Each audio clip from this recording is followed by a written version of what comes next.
Well, good Wednesday morning, noonish, afternoon, whatever time you're watching this, Good Shepherd Church. Good to speak with you again, Father Joe here. I decided, I've been having a little bit of fun here from my weekly video chats to decide which part of the building I would take a video in, and I decided I would do one here out by the fountain in the Memorial Garden. And I'm doing this because we now have a flowing fountain going back again, thanks to our sexton, Tom Rohr. He got a replacement pump and put it in, and so now we have our fountain back again. The other stream fountain that's off on my left shoulder has been going since the Hurricane Ian, but this one, the pump got shot or something, so now we have this going again. It's wonderful. So what you're seeing is some things slowly getting back to where they need to be in the way of a fountain, but there's a lot of other stuff that we're still in the process of. I thought I would give you another real quick update on where things are at. Because of church insurance and FEMA requirements, we're needing to get 2 bids on every item. And so having said that, we're getting 2 roofing contractors to come in, take a look at our roof, and give us a sense there. The main thing with the roof right now, there has been a long-standing spot in one of the columns in the parish hall that every time there's a significant amount of rain, it comes in there. And we have not yet to figure out exactly where that's coming from. So hopefully by having these 2, of course my timing is terrible because I've got the trash guys right now.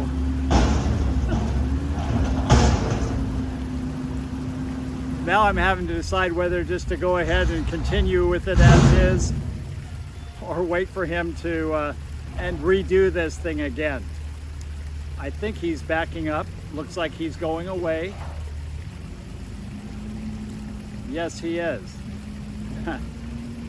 Well, I'll tell you what, I'm going to keep this. Now you get just a little sense of reality, what it's like around here sometimes. So I was talking about the 2 bids, the 2 roofing contractors to get us a sense. What we're looking at doing, at least initially with the roofing, is to keep the leaks at bay, because we have this one spot in this one column that continues to leak every time there's a rain. But there are other spots around in the office and my office that periodically will get water spots in the drop ceiling tiles, and that will become a problem a little bit. So what we're aiming for with the roofers is to totally mitigate our water problems so that we don't have those problems going forward. Cross our fingers. So we're getting double bids on that. We have double bids on general contractors. We have Ed Stroop, who did the last renovation in the parish back in 2014. He is working on the 22nd of this month. He's going to have some subcontractors in to give him bids so he can pull together what this project's going to look like, and that'll give us a little bit of sense of how much time that's going to take. We're still trying to run down a second general contractor, again 2 bids, so we're trying to run that down. It is right now for me on Tuesday afternoon, almost 3 o'clock. An hour ago, a civil engineer was supposed to have been here. However, he got his day wrong and he's coming tomorrow.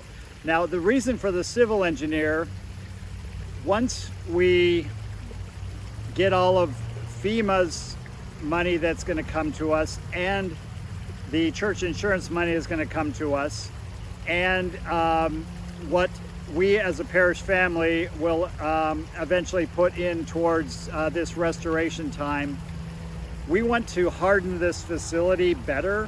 And what I mean by that is hurricane standards, as well as the main thing is water standards, because we have forever had problems with water around this place, as most of you know. And because of FEMA, what we are going to be able to do is to upgrade our grounds around here in one or two different ways, so that when we do have rains in the future, whether it's just a long sustained downpour or it's a hurricane or whatever, that we're not going to have the water buildup issue that we have had so far. And that's not going to be cheap, but it looks like FEMA should be able to help take care of that. So the civil engineer that is now coming tomorrow is planning on taking a look at that and working on that issue as well. So that's kind of the building and the ground stuff going forward. The other major piece, as I mentioned, I think, last Sunday on All Saints Day, was that we are wrapping up our annual financial giving campaign, our annual pledge campaign. We have received in a lot of the pledges from you all, and very grateful for that. Some of you will be bringing them next Sunday, which is Christ the King Sunday, and we will be blessing those on next Sunday, and so that will give us an indication of our budgeting for next year, 2023. And as we look towards 2023, we are desiring to expand our outreach, do more things for God's reign in the area around this church and supporting people. So just be aware that those two things are coming up.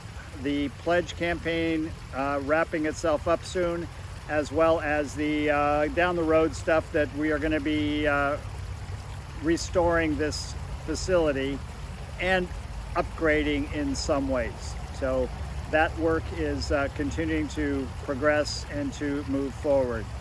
I think that's everything that I wanted to mention today. I don't think I'm missing anything. By the way, yes, I did miss a little something. The ServPro crew who came in and took care of, ripped out the carpets and the drop ceiling tiles and took care of all the water on the grounds. They were in this morning, Tuesday morning, to give us their final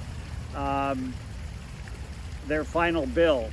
And so we got the invoice from them. The total from them was, I believe, $270 and some odd change. A little over $250,000 just for the mitigation part of that. You add to that $270,000 the $48,000 in taking care of all the tree work around the grounds. And that's just the mitigation work. That's not to say the restoration work that's around the corner. So this is quite a project that we're entering into, and yet it is an exciting time of possibilities and building things back in some ways more secure and better than they were before. And so it's, as many of us say, it's a marathon and not a sprint.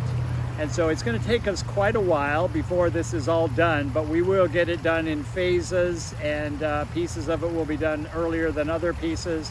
And so I just continue to be praying for all of us, that God gives us wisdom in discerning how God wants us to restore this place, what things God would like us to do as we see the growth in attendance that we're seeing, and just preparing ourselves to be able to be a facility that will meet the needs that God wants us to meet in our place.